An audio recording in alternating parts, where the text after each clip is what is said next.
Have you ever noticed how much energy we spend trying to be the version of ourselves that other people want us to be? Families, schools, workplaces, religions, political movements, and entire cultures often reward conformity while making authenticity feel risky. The pressure isn't always obvious, but it's there, quietly encouraging us to fit in, stay comfortable, and avoid being too different from the crowd. Welcome to Mythologizing the Bible, where we'll be taking a look at 3 readings from the Christian Bible through the lens of sacred myth. As we reflect on the readings for the 12th Sunday in Ordinary Time, we'll explore the courage required to resist conformity, the surprising power a single unique individual can have on the course of history, and the challenge of living openly as your authentic self in a world that often rewards imitation over originality. In this episode, we're asking an honest question. What part of your authentic self is currently being held back by a fear of what others might think? Because if we're not careful, we can spend so much time performing for other people's expectations that we lose sight of who we really are, and we miss the unique contribution only we can make to the human story. So grab a comfy seat, a glass of your favorite beverage, and let's look at some ancient stories together in this edition of Mythologizing the Bible, where we'll be exploring the readings for the 12th Sunday in Ordinary Time, Cycle A of the Roman Catholic Lectionary. In this series, we're exploring readings from the Bible through the lens of sacred myth, looking for interpretations and lessons that don't require belief in the supernatural.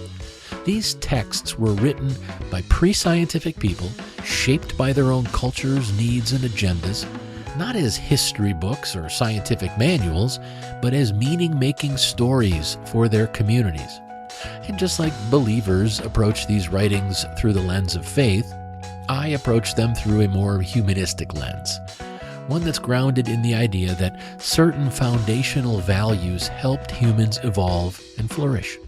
Now, you might agree with the lessons I find, or you might find something completely different. That's the beauty of treating these writings as sacred myth. We're free to negotiate with the text and discover whatever insights we need right now. So with that, let's dive in. As I said, tonight we'll be looking at the readings for the 12th Sunday in Ordinary Time, Cycle A. Our first reading is from Jeremiah. It's chapter 20, verses 10 through 13. Our second reading is from the letter to the Romans. It's chapter 5, verses 12 through 15. And our gospel reading is from Matthew. It's chapter 10, verses 26 through 33. Now, we'll start by going through all 3 of the readings, then we'll look for the messages and the main lesson in each one. Finally, we'll bring everything together, look at what it means for us today, and talk about where we go from here. And with that, let's begin. Our first reading is from Jeremiah. Jeremiah said, I hear many whispering, terror on every side, denounce him, let's denounce him. All my friends are waiting for me to slip, saying, perhaps he will be deceived, then we will prevail over him and take our revenge on him. But the Lord is with me like a mighty warrior, so my persecutors will stumble and not prevail. They will fail and be thoroughly disgraced. Their dishonor will never be forgotten. Lord Almighty, you who examine the righteous and probe the heart and mind, let me see your vengeance on them, for to you I have committed my cause. Sing to the Lord, give praise to the Lord. He rescues the life of the needy from the hands of the wicked. Our second reading is from Paul's letter to the Romans. Brothers and sisters, therefore, just as sin entered the world through one man, and death through sin, and in this way death came to all people, because all sinned. To be sure, sin was in the world before the law was given, but sin is not charged against anyone's account where there is no law. Nevertheless, death reigned from the time of Adam to the time of Moses, even over those who did not sin by breaking a command, as did Adam, who is a pattern of the one to come. But the gift is not like the trespass. For if the many died by the trespass of the one man, how much more did God's grace and the gift that came by the grace of the one man, Jesus Christ, overflow to the many? And our gospel reading is from Matthew. Jesus said to the 12, "So do not be afraid of them, for there is nothing concealed that will not be disclosed, or hidden that will not be made known. What I tell you in the dark, speak in the daylight. What I whispered in your ear, proclaim from the rooftops. Do not be afraid of those who kill the body, but cannot kill the soul. Rather, be afraid of the one who can destroy both soul and body in hell. Are not 2 sparrows sold for a penny? Yet not one of them will fall to the ground outside your Father's care. And even the very hairs of your head are all numbered. So don't be afraid. You are worth more than many sparrows. Whoever acknowledges me before others, I will also acknowledge before my Father in heaven. But whoever disowns me before others, I will disown before my Father in heaven." All right, so let's go back and take a critical look at these readings and see what learnings and lessons we can find if we dig around just a little bit. So our first reading was from the prophet Jeremiah. And this reading recognizes that one of the most universal human experiences is the pressure to conform. We are social creatures, and for good reason. Throughout most of human history, belonging to the group was essential for survival. But that same instinct can create a bit of a problem. Communities tend to reward people who fit in and punish people who challenge accepted ideas. Whether it's a family, a workplace, a religious institution, or hell, the entire culture, there's often this unspoken expectation that people should stay within certain boundaries. Color within the lines. Jeremiah's struggle, that reflects a reality that many of us have experienced. It's the moment you start speaking uncomfortable truths or expressing a different perspective, resistance usually follows. Now, from a humanist perspective, the value of this story, it's not in its supernatural elements, it's in the psychological honesty. This reading really captures the loneliness that can come with authenticity. Many people spend years hiding parts of themselves because they fear rejection. Some hide their beliefs. Some hide their doubts. Some hide their identities, their passions, or their dreams. Others just stay silent because expressing their true thoughts might create conflict. The pressure to conform, it can be powerful enough to convince us that fitting in that's more important than being ourselves. But almost every meaningful social advance has come from individuals who were willing to resist that pressure. Scientists who challenged accepted knowledge, reformers who confronted injustice, artists who refused to follow whatever the convention was at the time, and ordinary people who chose authenticity over approval. Well, they've all helped move humanity forward. Now, here's something critical, though. Uniqueness is not about being different for the sake of being different. It's about having the courage to become the person you genuinely are, even when that makes other people a bit uncomfortable. In so many ways, human progress depends on people who are willing to step outside the crowd and see the world differently. Being yourself often requires the courage to stand apart from the crowd. So the main lesson I got from our first reading is that You must stand firm in your truth. Celebrating your uniqueness. It doesn't mean believing you're better than anyone else. It means recognizing that your experiences, your insights, your values and perspective, they all have worth. The world doesn't need more people pretending to be someone they're not. It needs people who are willing to live honestly and contribute their authentic selves to the larger human story. Now, that journey it's rarely easy, but it's almost always worthwhile. You must stand firm in your truth. All right, our second reading was from Paul's letter to the Romans. And this passage is built around a theological contrast between Adam and Jesus, right? One representing a negative legacy and the other a positive one. Whether we view Adam or Jesus as historical figures, mythological characters, or as an ancient storytelling device, the deeper human insight is surprisingly powerful. Individual lives matter. Human history is shaped not just by these vast social forces, but also by the choices, actions, the influence of unique individuals. Every generation inherits both problems and possibilities from all the people who came before it.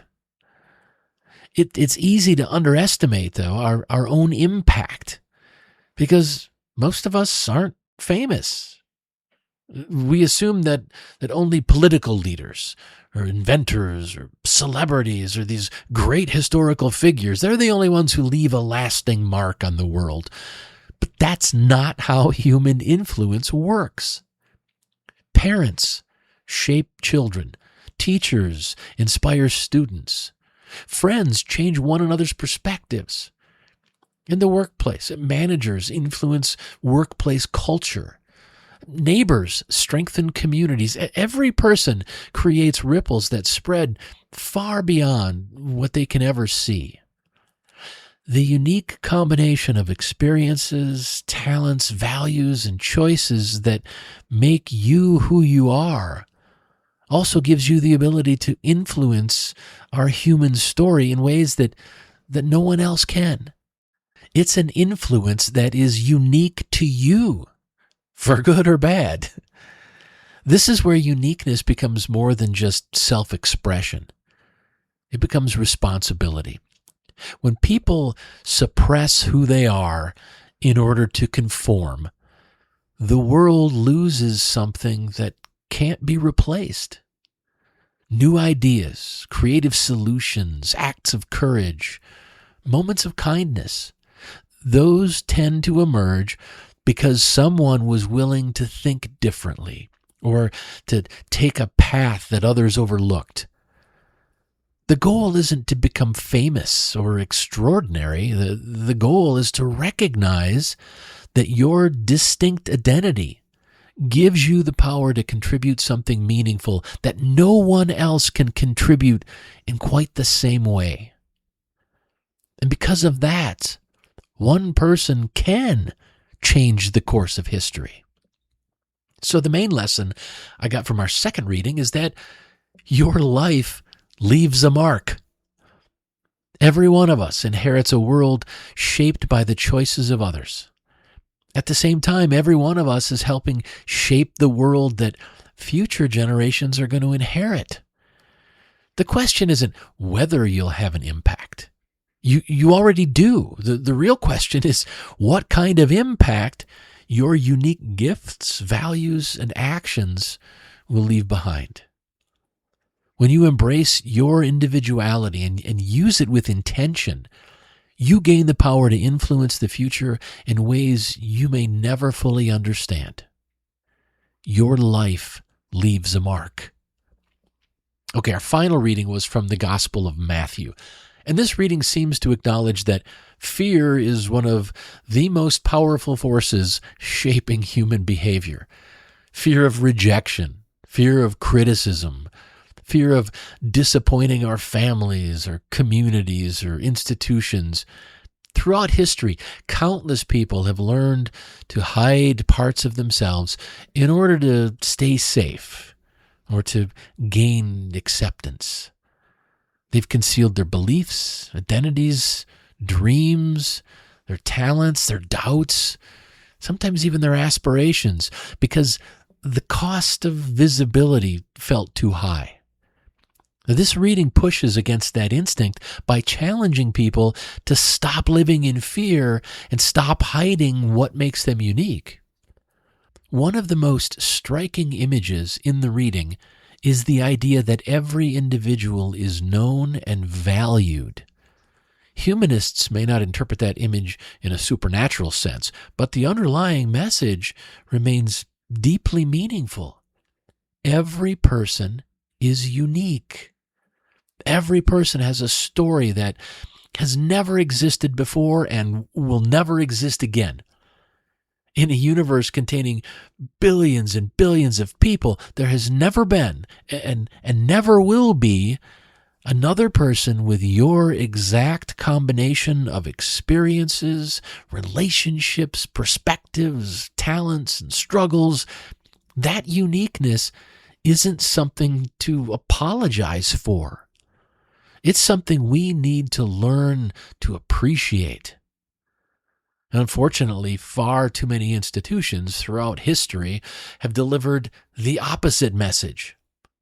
Religious organizations, political movements, workplaces, even families have sometimes demanded conformity at the expense of authenticity.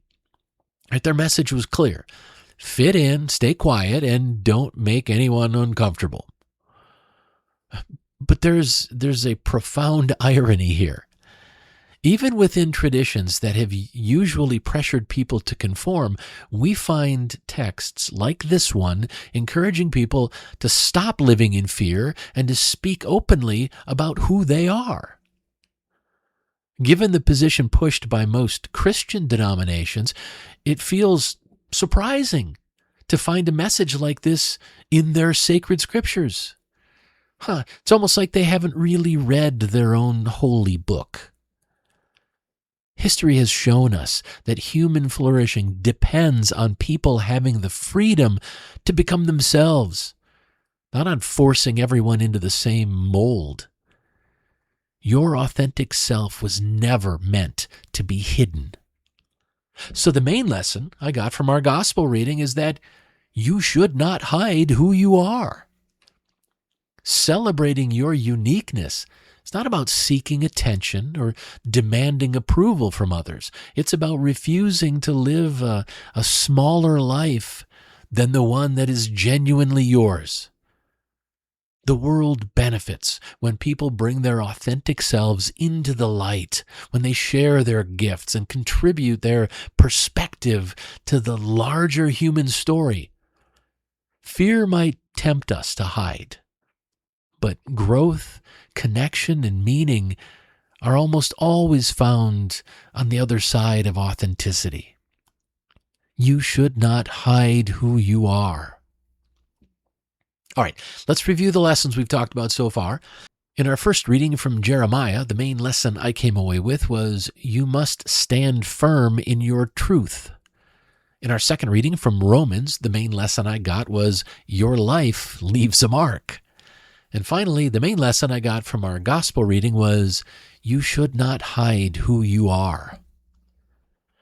I don't know if the creators of the lectionary had this in mind, but these readings, they tell a surprisingly coherent story about what it means to become fully yourself.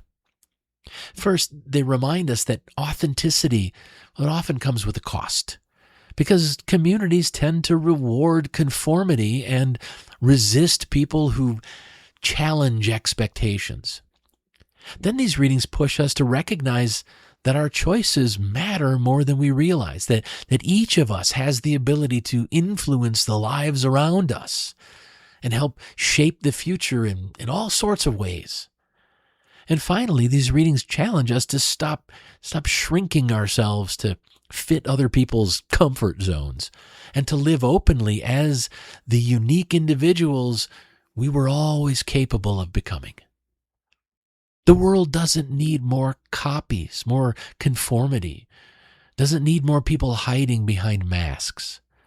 The world needs people with the courage to write their own story, to use their unique gifts to leave a positive mark on the human family, and to step into the world unapologetically as themselves. So let's step back, take another look at these readings overall, see if we can figure out what these lessons really mean to us in our daily lives. To do this, I'll try to answer two questions. So what? And now what? Okay, so what? Why should we care about any of this? Well, we should care because too many people are still being told that who they are is somehow wrong. During Pride Month, we're reminded that many LGBTQ plus people continue to face pressure from religious and political movements that are demanding conformity to some very narrow definitions of identity. But the deeper message we explored this week from the Christian Holy Book points in the opposite direction. Human flourishing depends on people being able to live honestly and openly. No institution should have the power to shame people into hiding essential parts of themselves. These lessons are important because history shows that progress begins when people refuse to accept the identities imposed upon them. As we celebrate Juneteenth, we remember generations of Black Americans who challenged a system designed to define their worth for them. In spite of what conservatives claim, the struggle for freedom did not end when slavery ended. Every generation inherits legacies, some harmful, some hopeful, and every generation has the opportunity to shape what comes next. Embracing uniqueness means refusing to let prejudice, discrimination, or historical injustice determine who gets to belong and who gets to thrive. We should care because diversity is not a problem to solve. Diversity is one of humanity's greatest strengths. Too much of the current debate surrounding diversity, equity, and inclusion treats human differences as though they're sources of division. And the claim that DEI somehow undermines merit, well, that's bullshit. Because they're not pushing merit, they're pushing conformity. The provable, historical, data-driven fact is that communities become stronger when people with different backgrounds, experiences, and perspectives are welcomed and supported. When people are pressured to suppress who they are in order to fit in, everyone loses. We lose ideas, we lose creativity and innovation, we lose the unique contributions those individuals might have offered.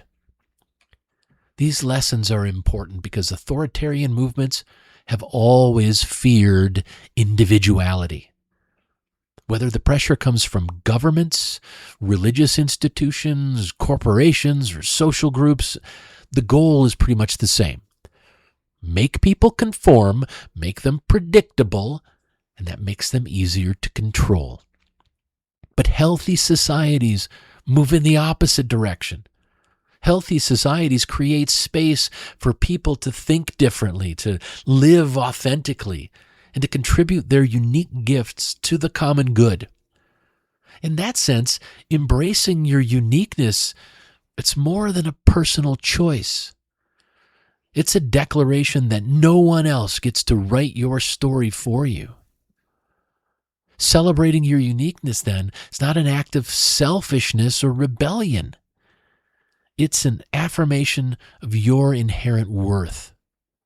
And it's a recognition that humanity becomes stronger when people are free to live authentically, contribute their own gifts, and free to help create a future that is more just, inclusive, and humane for everyone. And the last question I'll try to answer is, now what? What are we supposed to do? Well, most of us like to think we're living authentically. But if we're being honest, almost everyone has learned to hide something about themselves at some point. And sometimes it's a belief. Sometimes it's a dream. Sometimes it's part of our identity or our history, our personality, or maybe even our values. We learn what earns approval and what attracts criticism. And over time, we begin editing ourselves to fit the expectations a bit better. So with that in mind, here's your question for the week. What part of your authentic self is currently being held back by a fear of what others might think? Now, this question matters because fear is one of the biggest obstacles to personal growth. When we spend too much energy managing other people's opinions, we often end up living a smaller version of ourselves. We avoid opportunities. We silence our voices, hide our talents. Sometimes we downplay parts of our identity that really deserve to be seen. The result is that we slowly lose touch with the person we actually want to become. Now, for me, this question brings to mind a chapter of my life that lasted a lot longer than I care to admit sometimes. Now, throughout high school, college, and most of adulthood, I found community in Catholic youth ministry. What attracted me wasn't theology as much as the people. I loved the sense of belonging, the friendships I made, and the opportunity to help young people learn to live better lives. The funny thing is that even when I was deeply involved in church life, I was often the person asking uncomfortable questions. In high school, I was known for challenging the adults. Right? In college, I had a mohawk, I sang in punk bands, spent plenty of time arguing with friends about whether an all-powerful, all-loving God even made sense. Looking back, I don't know that I was ever the kind of believer plenty of people assumed I was.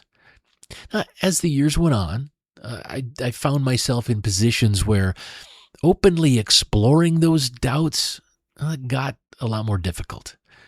I entered diaconal formation. I earned a master's degree in pastoral studies. I eventually became a director of youth ministry. Now, by that point, I had responsibilities, expectations, and people depending on me. Now, our family needed the extra income, and I knew that openly questioning core beliefs could jeopardize all of that. So I kept most of my doubts to myself.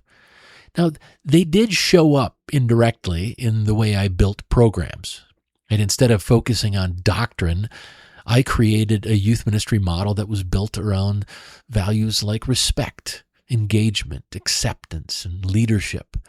In essence, I was teaching young people how to live meaningful lives while I was quietly wrestling with whether I believed the supernatural claims behind some of the lessons. Now, eventually, I realized that the part of myself I was holding back wasn't some small opinion or private question. It was a fundamental truth about how I understood the world. And once I allowed myself to honestly explore the doubts that I had, I discovered that I no longer believed many of the things I had spent years learning and teaching. And once I accepted that reality, I couldn't continue pretending otherwise. At the end of the 2023-24 school year, I stepped away from youth ministry. In essence, I retired from youth ministry, and I left the church. Surprisingly, I didn't stop doing the work I cared about. I simply started doing it more honestly. So today, I'm still trying to help people build meaningful, values-based lives. I'm still exploring the Bible. I'm still encouraging people to ask questions and become their best selves. The difference is that I no longer have to hide behind a version of myself that was just a facade. I get to focus on becoming my more authentic self. And I can tell you from personal experience, there is an incredible sense of freedom that comes from finally allowing your outer life to match your inner truth. Taking this question seriously, then, can help you identify old assumptions and limiting beliefs that just no longer serve you.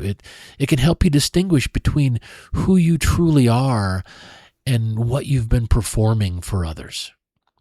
More importantly, it can help you take practical steps toward greater confidence, healthier relationships, and hopefully a stronger sense of purpose. You don't have to reveal everything to everyone. Now, authenticity doesn't require oversharing, but growth often begins when we stop asking, what will people think? And we start asking, what kind of life do I want to build? Sometimes the most courageous thing you can do is give yourself permission to be fully yourself. Well, before I wrap things up, I'd like to leave you with one more thought. American writer, poet, philosopher, and lecturer Ralph Waldo Emerson once wrote, "To be yourself in a world that is constantly trying to make you something else is the greatest accomplishment." What I love about this quote is that Emerson doesn't pretend authenticity is easy. In fact, he starts by acknowledging something many of us know from experience. There are powerful forces pushing us toward conformity. Sometimes those forces come from family expectations. Sometimes they come from religious institutions or workplaces, political movements, definitely social media. Sometimes they're just the quiet pressure to fit in and avoid standing out. Whatever the source, the message, it's often the same. Be less of this, more of that, and try not to make anyone uncomfortable. That's what makes our question for the week so important. When we ask ourselves what part of our authentic self is being held back by fear of other people's opinions, we're identifying exactly where those pressures are operating in our own lives. Maybe it's a belief you've been afraid to express. Maybe it's an aspect of your identity you've kept hidden. Pride Month is a perfect time for lots of people who have hidden parts of their sexuality or gender identity to think about why they're still hiding behind a facade. Maybe what you're hiding is a dream or a passion you have, a creative pursuit, or a part of your heritage that you've downplayed because it didn't seem to fit the expectations around you. Whatever it is, Emerson reminds us that becoming fully ourselves, it's not something that happens automatically. It requires intention, courage, and persistence. I also appreciate that Emerson describes authenticity as an accomplishment. A lot of times we think of uniqueness as something we're simply born with, but that's only part of the story. Our individuality also has to be protected. It needs to be nurtured and defended. Every time someone chooses to live openly during Pride Month, every time someone honors their heritage and history on Juneteenth, every time someone refuses to abandon their values in order to gain approval, they're doing more than expressing who they are. They're resisting the pressure to become someone else. To be yourself in a world that is constantly trying to make you something else is the greatest accomplishment. So this week, as you reflect on the question and all the lessons we've discussed, remember that the goal isn't to impress other people. The goal isn't to seek validation. The goal is something much simpler and much more challenging. The goal is to become the person you already are. In a world that constantly rewards conformity, that may be one of the most courageous things any of us can do.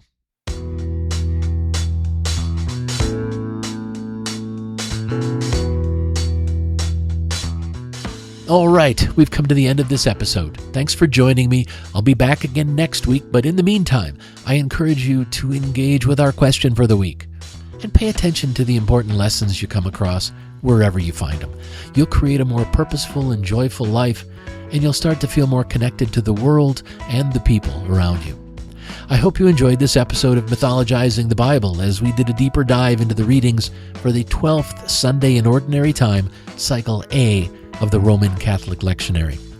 Remember that the world needs people with the courage to write their own story, use their unique gifts to leave a positive mark on the human family, and step into the world unapologetically as themselves.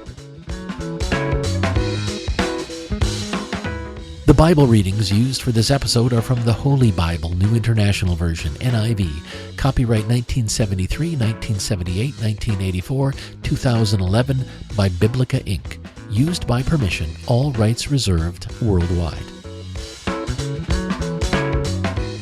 Thank you for listening. If you like this content, please consider telling a friend about it. The more people who hear the positive messages I'm sharing, the better. Mythologizing the Bible is a live-streamed series held most Thursdays at 8 p.m. Eastern Time on twitch.tv/TheCodaProject. Every week, the audio of these Mythologizing the Bible presentations is released as a podcast. You can find the podcast at thecodaproject.com or on Spotify, Apple Podcasts, YouTube, and Pocket Casts. To learn more, to subscribe to my mailing list, and to keep up on everything I'm doing with the Coda Project, please visit thecodaproject.com.